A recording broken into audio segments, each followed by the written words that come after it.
Hello, and welcome to this quick discussion about how names are important in Beowulf. Today's discussion is brought to you by Hellevoort. I'll explain more later.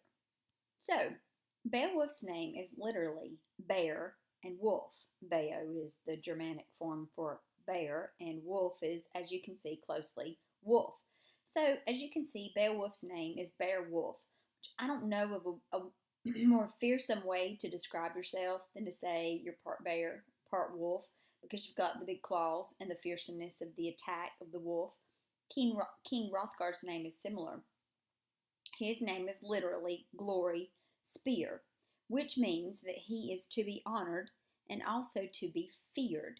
Glory Spear in the Germanic language would be Hrothgar. So I have given myself a Germanic name. I decided, if you'll notice, all these names are compound names.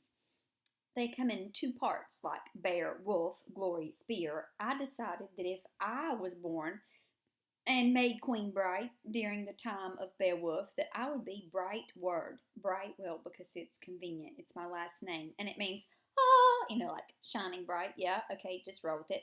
And then Word, because, well, I have a degree in words, a degree in English. So if you put Bright Word into Google Translate, it comes out Hellevoort, which I think sounds pretty cool.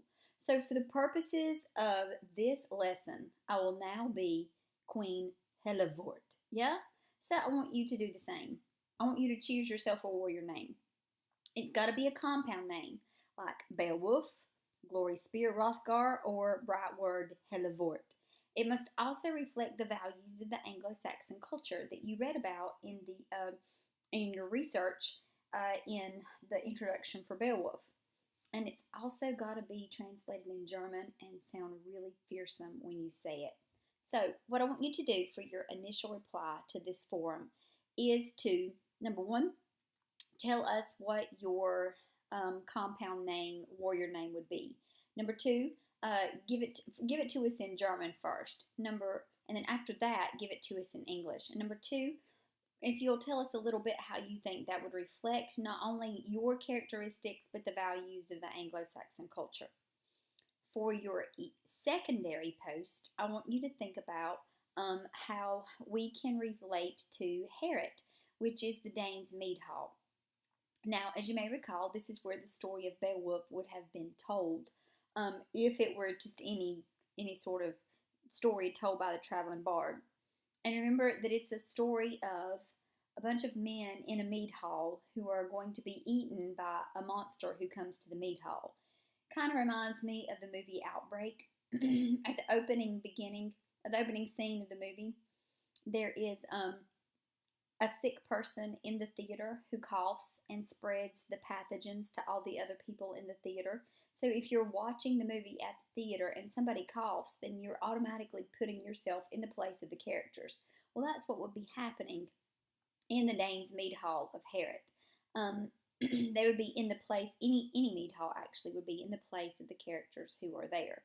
But Heret means hall of the heart, heart being a male deer, because it was reportedly decorated in these massive, manly antlers, which shows that the men who would go to the mead hall could hunt like nobody's business. And so it is supposedly described as the foremost of halls under heaven. So it matters where they were, partly for atmosphere of putting yourself vicariously into the story, and part of atmosphere for understanding that they were in the ultimate man cave ever. So for your second post, your secondary post, I want you to propose a name for our mead hall in the spirit of Anglo-Saxon times. If we were meeting in a room, if we were meeting in a mead hall or a classroom or a digital space like we may be now, then think about what would we call our space. Just give us your best shot. And then, after you've done your first and second post, feel free to comment on what other people have said. Tell them that you think theirs is the coolest. I'll choose my favorite at the end of the discussion. And then, if you like, sometime this week while you're doing your Beowulf readings, read it with a root beer or a ginger ale sometime so you'll be in the true spirit of the warriors of Heret.